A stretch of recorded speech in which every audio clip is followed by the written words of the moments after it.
I think about death like every day. You have one creator and he made you with the same intent that he made that mountain. You create your own luck by taking action. You have one life, one shot. Don't live it for someone else.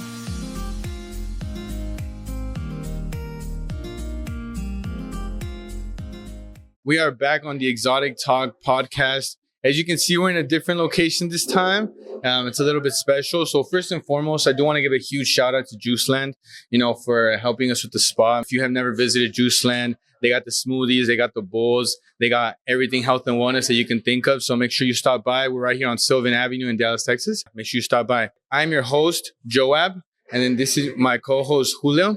Today, we got a very, very special guest here, especially if you're part of the Dallas community, if you're part of the health and wellness community, if you're part of the spiritual community, if you're part of the community that wants to better themselves, then we got my boy Marcos right here. Marco, right? Marco. No S. It's because the username always gets me. Marco, I get that a lot. So we got Marco here, and he is the founder of the Dallas Run Club called Kairos. Most of you know him. If you don't, make sure you drop a comment, go follow him on all socials. We'll drop all that information at the end. But yeah, man, we're super excited to have you on. I think this is a great opportunity. We've really been trying to dive deep a little bit more on the personal growth side of things. So tell us a little bit about you first. What's your story? Like, For sure. First and foremost, your background, where you from, where you born, all that good stuff. And then we can get right into it. For sure. Yeah. Well, thanks again for having me. I've never been on a podcast, so it's super cool experience to be able to have with you guys. A little bit about me. So I'm 26. I was just telling someone at the register that I'm like pushing unk status because I'm like about to hit 30 in a few years. So I'm like, I feel like I'm getting old, but I feel really young. Like I feel like I'm healthy, I'm active. I grew up here in Dallas. I lived in Katy, which is like near Houston for a few years. Yes. And then me and my family moved out to like Oak Cliff and then Grand Prairie. I was just telling him that I was at UTA. I did my undergraduate studies there. Studied like exercise science. So I started to really get into like lifting. So growing up, I was the kid like playing violin and doing like random stuff, like non-physical. But then I started to really value like being healthy and like improving yourself when I was like 17, 18. So then when I got into college, I was like, well, I kind of want to go into that, like down that route. After UTA, I went to UT Southwestern where I got my doctorate in physical therapy. So I've been working as a PT for about almost 2 years. I work in Mesquite, and then what else? Yeah, I have two younger brothers. We're Mexican, so that's my background. Trying to think what else. I'm a Christian. I feel like faith is a really big part of my life, if not the biggest part of my life. It kind of like it influences everything that I do in some regard. More recently, started Kairos. We started it in April. And so it's only been around, 5 months, but it's completely like flipped my life around. And it all kind of started last year, which I'm sure we can get into a little bit more. But yeah, this is a really weird season of my life where I have no like agenda. My whole life, I was kind of like, well, this is the plan. This is what I should do. But then after this, it's kind of like, what's next? And that's a really good position to be in because we always plan ahead, but we don't know. And I'm getting comfortable with not knowing stuff. And I feel like that's where you can have the most fun and you can have the most creativity with what you create and like what you get yourself into. So the fact that you're just like in a flow state, you're comfortable with the unknown, bro. I feel like a lot of people are so strict on themselves to where, nah, man, this is the plan. I need to follow the plan. If plan A don't work, there's no plan B. This is plan A. We gotta go get it. When did that flip for you? When was the first time where you're like, honestly, nah, like, why am I stressing? Wherever's coming to me, I'm a roll with it. I can say, so a little bit of background. I'm the oldest from my siblings. So as a firstborn, you're always kind of like, you have to kind of do things, not perfectly, but like there's people looking out like up to you. Right. And so you kind of want to lay out that example. And so my whole life, I was very like, things have to be done perfectly or like don't do them at all. Like you've heard that, like do it well or don't do it at all. So I grew up with that. But behind that, there was a lot of fear. It was like fear of failure, fear of rejection, fear of like things not going well or looking stupid. But then I can tell you exactly how it happened. I have a friend that lives in Sacramento, California. Shout out Hafet. He's a guitar player out in Sacramento. He's a great dude. He invited me out to California last year. I think it was like August. It was like summertime. And so, here in Texas, we don't have a ton of outdoor stuff. We have like a few lakes. We got Cedar Ridge Preserve, which you can knock out in like an hour. Joe Pool Lake. Yeah, Joe Pool Lake, like, Katy Trail is like the most nature you I know go. what you mean. Yeah. But then I went out to Sacramento and he was like, bro, I'm going to show you all the spots out here. And so I was like, all right, let's do it. So he took me to like Lake Tahoe, huge lake. There's a plenty to climb out there. And we went to this city called San Rafael, which is kind of like near San Francisco. And I just remember us driving up this mountain, like doing loops and loops over it. And then when we got to the very top, we were like walking and just taking pictures. And at that point, you were like at cloud level. You would look out and it was just more clouds. There was nothing else. And like, I just remember being up there and like seeing this crazy perspective.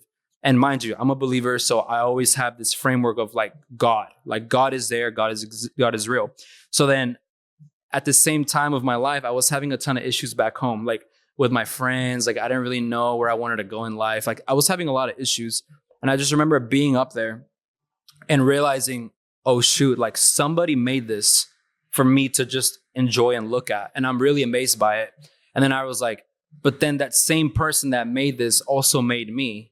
And it kind of hit me like the same creator that created this, like, because you don't look at a mountain and you say it's perfect. That word doesn't go well with a mountain or like a beautiful landscape. You're like, man, this is incredible. Like, I can't believe this is real. But then I was like, he put that same energy into me. Like, he didn't look at me and say, oh, this is perfect. He said, wow, this is really good. Like, I really like looking at this. I really enjoy being in the presence of this person. So when I came back to Dallas, I felt like a different person. And it felt like I had gained this higher perspective of just being in a place where the creator made something else and being so mind blown. I was like, all this dumb stuff that I'm worried about in Dallas is irrelevant. Like it doesn't actually matter what people think or what they say. You have one creator and he made you with the same intent that he made that mountain. And why did he make that mountain? To provide beauty, to provide value to the observer. So I'm like, what kind of value and beauty am I providing to the world? What am I supposed to be doing? You know what I mean? So that was the moment that I lost all like, and it didn't happen overnight, but it was like a kickstart. I was like, it was obtaining perspective and then saying, what is it, the thing that I'm holding back in my life from doing because I'm afraid? And then what do I do with this now? And so around that same time I got into running, I was like diving a lot into community and I was like, well, what if I started a run club? And it was the same thing. Like there wasn't a ton of planning. There wasn't a ton of like, oh, it has to be done perfect. Dude, I literally planned it in like a few days and now we're here. You know what I mean? Bro, I wish I could dap you up right now, but like you're a little too. I was gonna say you're a little too far, but nah, we got that. Damn, no, that's amazing, bro. So just to take it back to the run club, I'm glad that you brought that up. Why Kairos? So why Kairos? What's the meaning behind that name? I'll tell you the textbook definition. So Kairos is actually a Greek word, and it means the right moment or the right time, but it means like the right moment to take action. And so if you can think of it visually, it's kind of like a window of time where if you don't make a decision in that moment, you miss the moment. It's like, this is the perfect time frame, not just time-wise, but you have to take action. And so the way I saw it was like, well, if you're a believer, you believe that God is always with you. And he says like, I'm going to be with you all the time. So the right time to make a decision is always right now. Because as people, we like to wait on like perfect conditions. We're like, oh, I need a sign. I need something to show me that I'm doing what I'm supposed to be doing. Right. But I really believe like you've heard the phrase like fortune favors the bold. Oh yeah. And I don't really think that there's luck. It's like you create your own luck by taking action. And I think God sees that. He sees your desire, not only your desire, but your action. And the Bible says like the righteous lives by faith. So if you're never doing something that actually requires deep faith, you're not really doing anything. Well, let me ask you this. On that note, I think the biggest fear of a lot of people, especially in this interesting age that we're in, trying to figure out what we want to do next and, specifically purpose, right? I think that's the biggest question for a lot of people. For you, obviously, you said you came up with this idea like in a matter of days, right? A lot of people, they don't take that first step just because of, oh, I need to plan for the first failure. I need to plan for the first adversity that comes my way or the first challenge. So for you, how soon did that first challenge come up when you created the running club? Yeah. Have you ever felt adversity just yet? Yes. So actually so Kairos started in April, right? The first week of April is when I announced it and then we had it.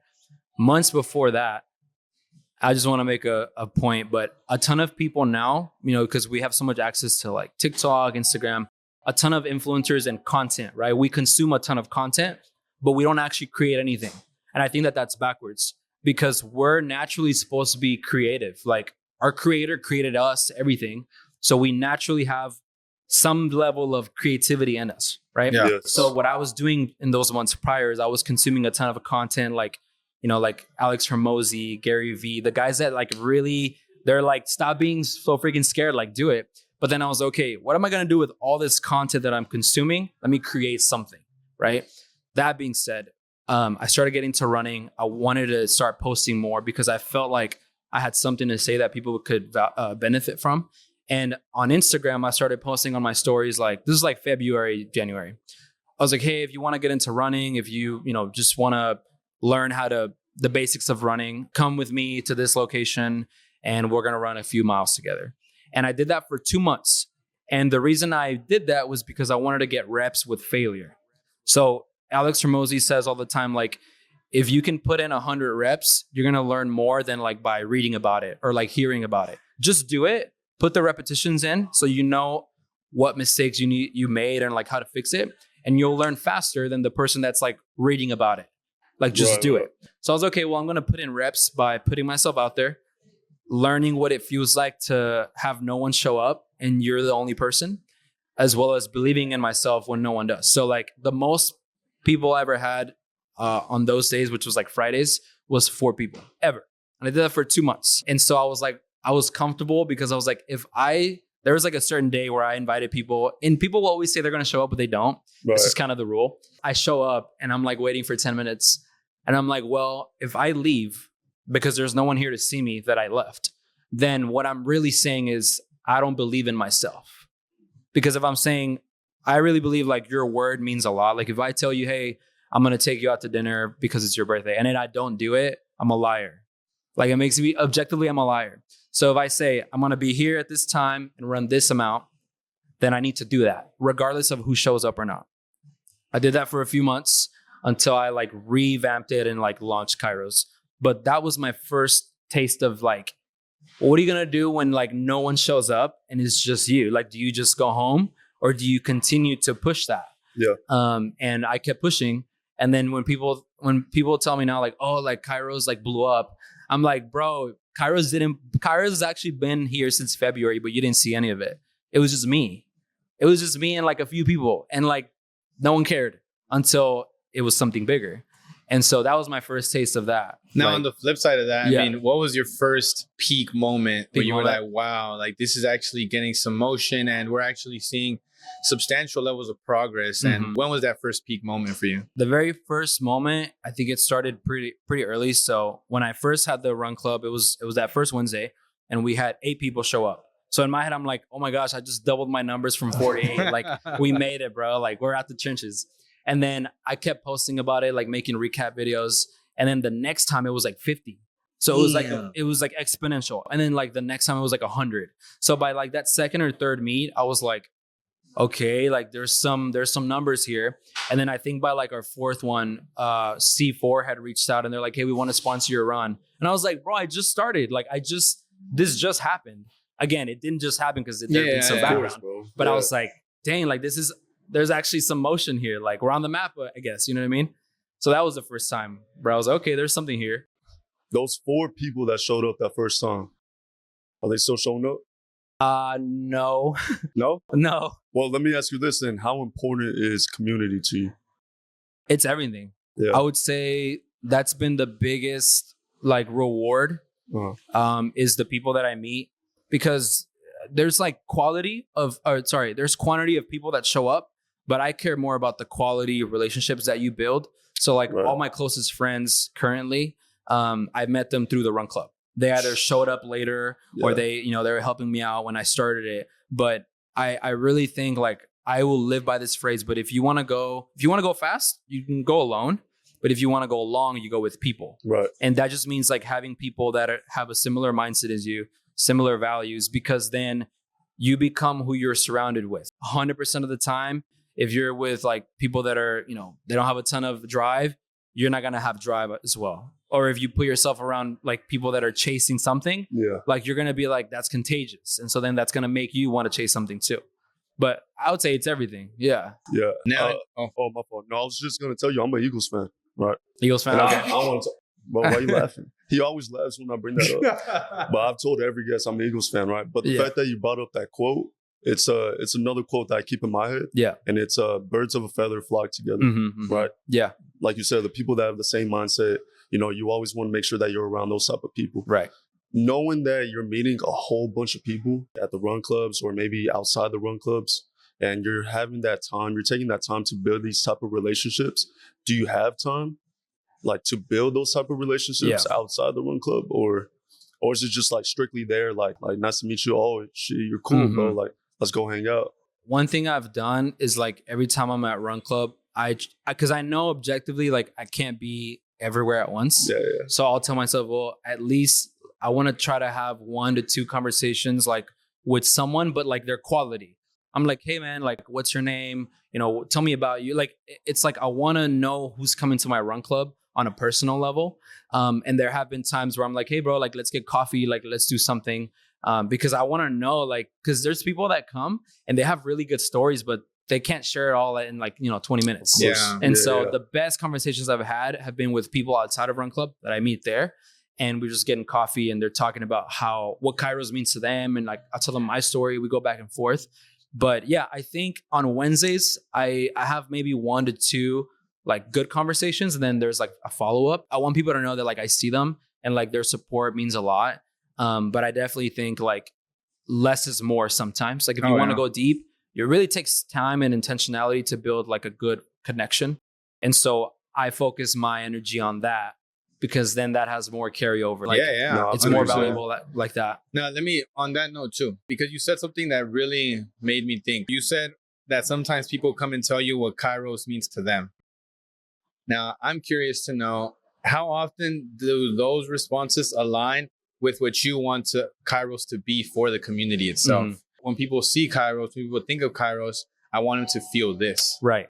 So one thing that I've been able to push at the run clubs is that Kairos is supposed to be like a lifestyle that infiltrates all areas of your life. So I feel like it should impact like your friendships, like your group of people, your career, like how you make your money, your relationships, like romantically or, just friendships, as well as like family and health. And so most of the time that people have come up to me and said, hey, this really helped me, it's usually to do with like their health. So like there was one guy that I met that he was like, and he's spoken at Run Club too, but he was in the military, got out, put on like a lot of weight because he was like going through a relationship that was like bad.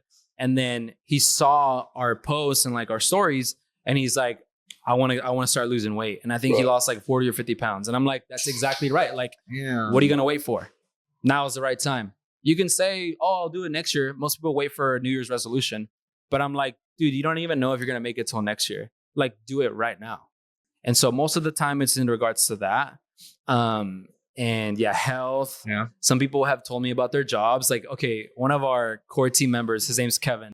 I love that guy. Shout out to Kevin. He quit his job because we've told people that, like, quit your job because reason for this. Hold on, I'm going to explain this. Yeah. But most people right now, even listening, they know they want to do something in a different field, but they're like afraid to make the jump because they think, most people live in fear. They think, I'm not going to make it. I don't have the money. I don't have the support. You have all these no's, but you have one life.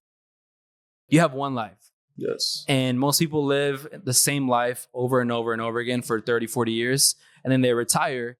And by the time you're 80 and you're 70, you're like, you look back and you realize you had so much opportunity and you just didn't take it. And so Kevin was a person that he's a hairstylist / barber. He was working for a company and he wanted to do more. He wanted to do content. He wanted to put himself out there and he literally quit.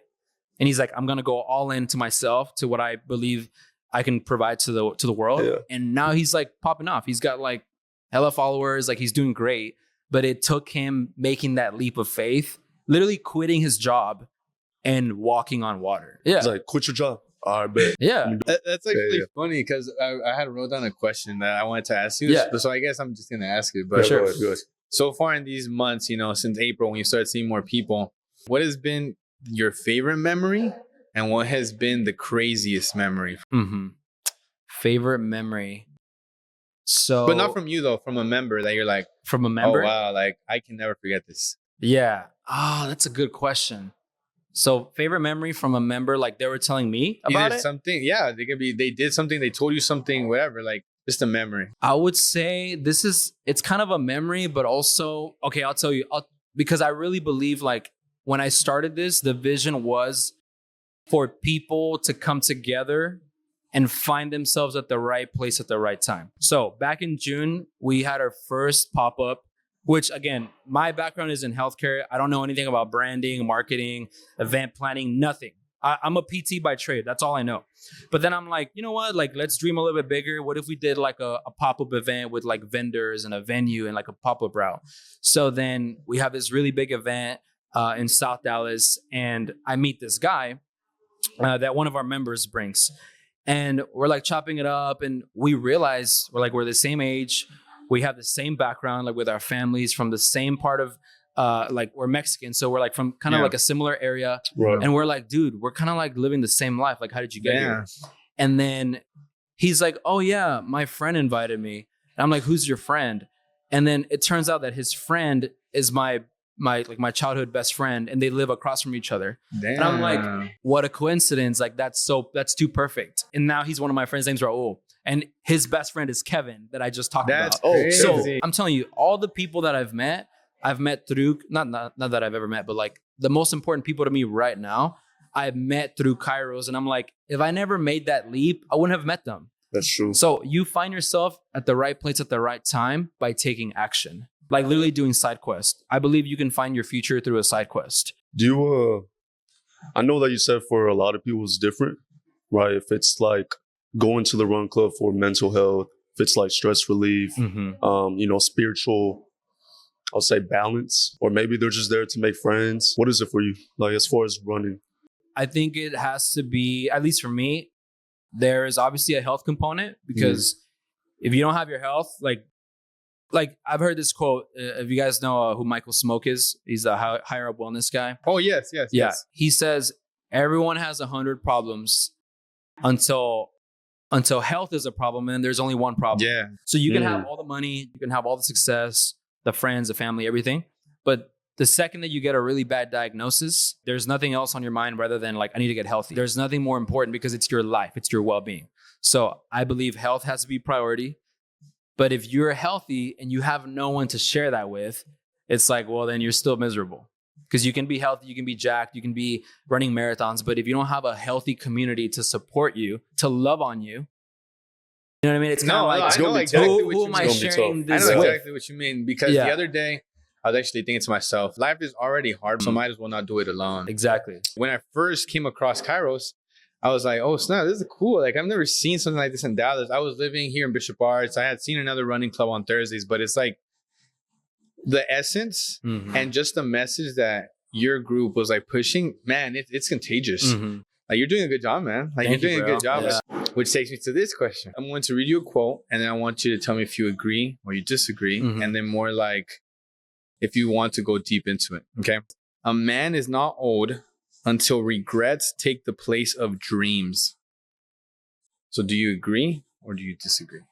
I would agree with that quote. Most people will live their lives that way. The way that we kind of live in America is very like, there's like a textbook version. There's like a route that is most commonly followed. You know, you grow up, you go to high school, maybe go to college or start working a job. You work that job. You work for someone for 40, 50 years. And then you retire, and then that's it. But now we live in this age where like you have access to so many resources, like content. You have access to a phone, which that means you can connect with the rest of the world in a matter of seconds. Right. And you're like, so what do I do with that? What kind of value can I provide to the world? I would say to the person that's like living in fear, and again, I have to tie it back to my faith because it comes from that. A lot of it, I can give you like both versions, but they're kind of saying the same thing. Time is finite. Time will run out. And we don't know if that's 40 years or as soon as I get out of this juice land, like a car is going to hit me and then I'm done. I think about death like every day. I agree. Yeah. I agree, bro. That's Yeah. me every day. Yeah. When you go to a funeral, I think this is gonna sound weird, but like funerals are good in a way because you get to see all the things that this person accomplished, and then it gives you perspective of like, if it were to be my funeral tomorrow, am I proud of the life that I lived? Did I at least try? And so I always picture this diagram of like, if you don't try, the outcome is always failure because there's nothing. But then if you try, you either don't win or you win. Those are the two possible outcomes. But if you don't even try at all, you eliminate any possibility of you creating anything. Yeah. And so think about that really hard. Do you want to live the next 40 to 50 years comfortable, knowing that maybe you could have created something, but you didn't because you were embarrassed, you were shy, you didn't think you were capable? And I really believe this. You are whatever you believe that you are. Oh, yeah. So if you think I'm not enough, you're not enough. Oh, yeah. If you think I don't have what it takes, 100%, you're right about that. But if you're as equally delusional of like, I have what it takes, I have something valuable to provide, I can do this, then you're right. Yeah. You're right. 100%. And most people are the result of their faith. So regardless if you're like atheist or Christian or like, you have a faith. Yeah. You believe have in belief something. in something. That's And true. so my biggest thing is God calls us to live by faith. And if you notice, every time in the Bible that he calls a certain person to do something, they're already busy doing something else. So God calls active people that are working towards something, and then he interrupts their life. But if you're just at home, like scrolling, looking at the speed that he was here in Deep Ellum, and you're like, oh, I wish I could do that, but you're not doing anything, there's nothing that God can then redirect your life to show you something better. The way I think of it is like a GPS. When you're en route to some place, you can take a wrong turn, but there's still a way around it. But if you're not even moving at all, there's no amount of direction that I can give you to take you there because you're not even moving forward. And you don't even want to hop in the car. Exactly. Your car's not even on. Like, I'm yeah, not moving. yeah. Yeah. So, I mean, I would say think about your death because that's going to give you a lot of perspective. And just think of that feeling of regret, of being old and powerless. And like, you don't have that same intensity and like strength that you did when you were 20s or 30s. Or I even think like 30s are the new 20s. So I'm not afraid of being young. Oh yeah. I feel like that's why a lot of old people are cranky, bro. They're also very bold.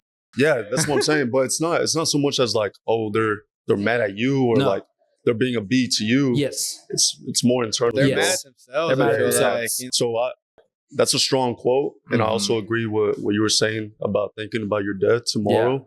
And honestly, that's the way that I go about life. That I do what I can today, and if it's any interaction that I have with anybody, I want to make sure that I bring good energy to them. Even when I'm in traffic, bro, I used to road rage, bro. I used to road rage, bro. Yeah. Now it's like, why am I getting mad?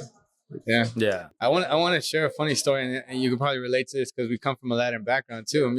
I was having a conversation with my grandpa the other day, and he just turned like 66. And our whole life, I vividly remember being a kid. Okay. We were, but he would always say he doesn't find joy in dreams. Like he's always like dreams? laughed at dreams. And he would always say this phrase. He's like, something's wrong with me because I've never wanted to create dreams. Mm-hmm. And as a kid, you see that and you're like, whatever. He's just being him, like whatever. But then like now he turned 66. Every day I go and see him. He's like, I need to do something. Mm-hmm. I should have done more. Like I should have done more. And it's I should have. Yes. I should have. And that word always, it scares me. The only thing that's holding you back really is yourself. Trying to like add on to your point about community. People need that. Yeah. Like, and we always like to stress on our episodes. Like we did a podcast recently with the group of creators here, and they mentioned that as well. Like I feel like here in Dallas, we just need more support, like with each other. Like there's not a lot of people trying to support each other. And I think if you're doing something like this, bro, keep at it. Like, for real. Like, because we need that. Like, you need people with that energy, And I feel like the city can get really well if that message continues to be put. Can I say something? Yeah. I just realized how important this was. But whenever I first started to post, I would only post on my Instagram. And I have this weird like theory about how TikTok and Instagram work. But I think I really believe that most of your support will always come from strangers. I've tested this over and over, but like whenever I first started posting on Instagram, very few of my friends would like it or comment or just say anything. And it wasn't until I put it on TikTok where the algorithm really pushes you, and it was strangers that came. And so that being said, I think people that are familiar with you, they have this weird theory that maybe they don't even realize, but they think if I support, like, let's say what you guys are doing, it means less for me. It's almost like a poverty mindset of like, well, if I really push what you're doing, there's not going to be enough on the table for me. Yeah, I never thought And about that. bro, it hit me so hard because I was like, there's enough here for everybody. You know what I mean? Where did you get that? Where did I get that? This is the first we've asked a lot of content creators that exact question, Yeah. but they never brought up that type of viewpoint. So where did that come from? I can say like the first time I've heard of that concept, again, came from the Bible. It says in the Bible that when Jesus went to his hometown, he couldn't do a lot of miracles there. Why? Because people just knew him as like, oh, that's just Jesus, bro. It's the son of Joseph. Like he's a carpenter. He was him, but they were so used to the version of him that they knew, that they grew up with, that they couldn't see him as Jesus, the son of God. And so I believe like when God gives you a dream and a vision, the people that know you the best, they may not be able to see exactly what you're trying to create because they're so used to you. But then when you say it to some stranger, you're like blowing their mind. They're like, where have you been all my life? I feel like it's like a law. Most of your support will come from people that you don't even know. To add to that too, Yeah. a lot of the people that are new in your life are able to just interact with you because they don't know nothing about you. But a lot of the times the people that are with you, they'll judge you and put you in the box that your history puts you in. Yes. You gotta have a good mind, to be able to deal with all that adversity. So Yeah. Where just to go on a separate route, where do you see Kairos here in the next few years? The next few years, the short answer is it's kind of on brand, but I don't know. damn. Because I didn't know to begin with. And it's kind of like, it's one of those things where like we figure it out as we go. The way that I see it is I really see Kairos as being a type of brand that like inspires a certain message for people to take action. And so I can see it bringing like its own brand. I'm just not sure how it's going to play out. I'm excited to see and try it. It's one of those things where like, well, I at least have to try or I'll live with that regret. Because you can think, well, should I do it until I figure it out or should I just do it? So I'm more on the like, let me just try it and then I can kind of clean it up as I go. I really see it being more than a run club because I really feel like we're touching people's lives beyond their health. Like we're tapping into like decisions, life decisions that people are taking. And so I'm like, how can we get more of that? Because the whole goal of me creating this was to provide value to the world. I really took all the stuff that I was living and I was like, how can I best encapsulate that into something put together to then share? So the Run Club is the platform. It's the excuse. But then the message is what I'm after. Because you can go to any run club, bro. There's so many run clubs now. You can even run on your own, create your own run club. I'm like, what sets mine apart is what I'm trying to get you to understand, that you're living your life comfortably and that you only have one shot and you don't have that much time either. Just to throw you off, bro, what do you listen to? What do I listen to? Yeah, while you run. Dude, while I run, my playlist is very random, bro. Really? Okay. I can have like Lainey, Post Malone, some worship music. Oh, I listen to a lot of house. So my homies from Kairos, they put me onto house music.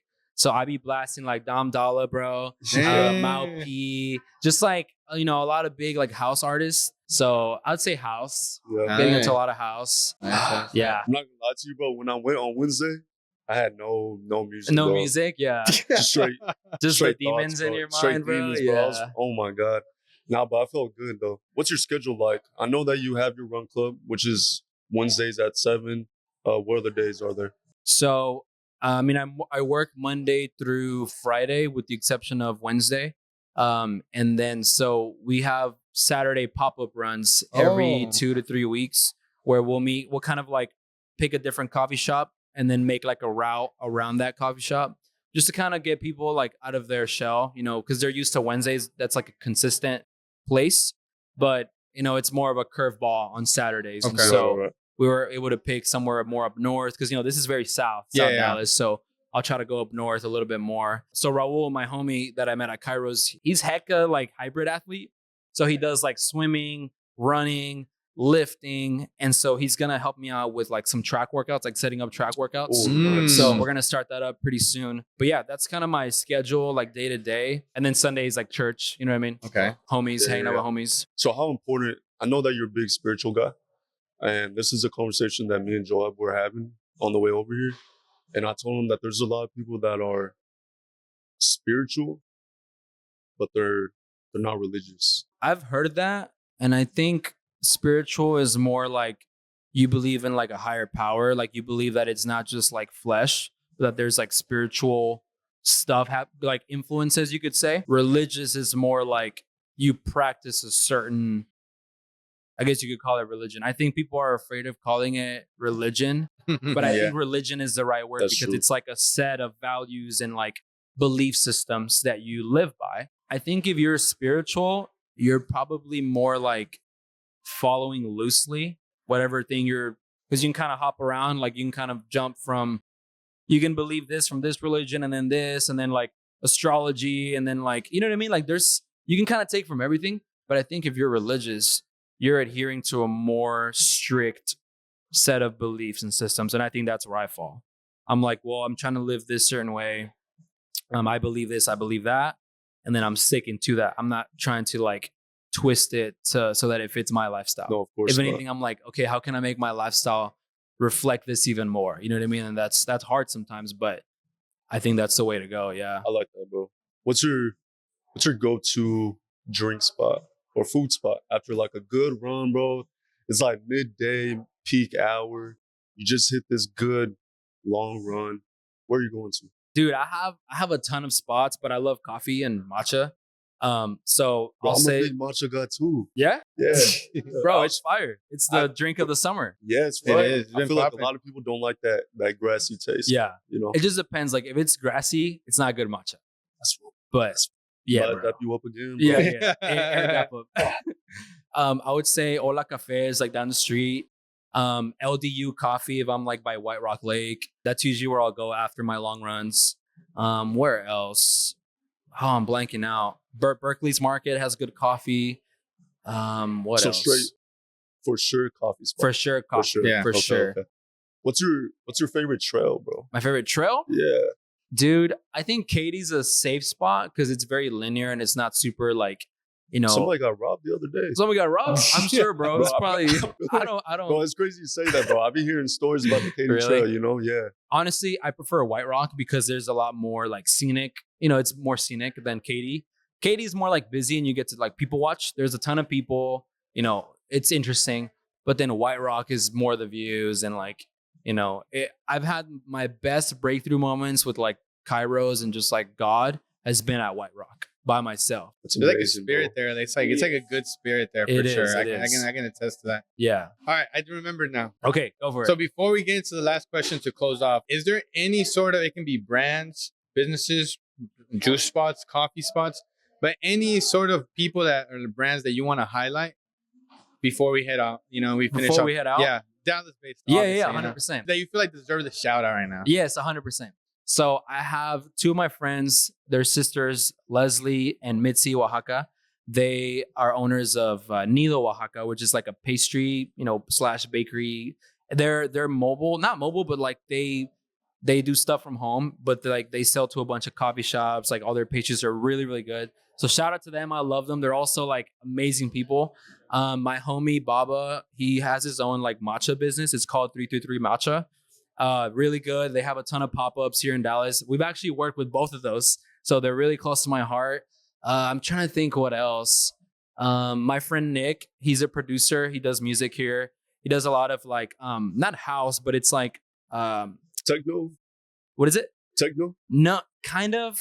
EDM? What is it? EDM? No, it's Dance. like house / like worship. It's like he does a good blend of both. Oh wow! But his page is Isolation Sound. Anybody else before we go to the final question? Oh, dude, I'm blanking right now. You're good. It wasn't meant to happen. It was just whatever was on my mind right now. Yeah. Okay, So what we wanted to do last is we're gonna do like a little of a speed round, either max 1 sentence response or 1 word response. Really okay? quick. It's Okay. gonna be 3 questions, I got you. and that'll be to close us off. Okay. Sick. So number 1, morning or evening run? Evening. Damn. 100%. Okay. Really? 100%. Okay. Second one, your favorite verse in the Bible? Favorite verse in the Bible? For God has not given us a spirit of timidity, but of power, love, and self-control. Spirit of fear is what it says. He has not given us a spirit of fear. All right, last one. And then we ask this to every person that comes on the podcast. Best advice that you've ever heard / that you want to give. I know you've talked about a bunch of, but one piece, emphasize it. Like one piece.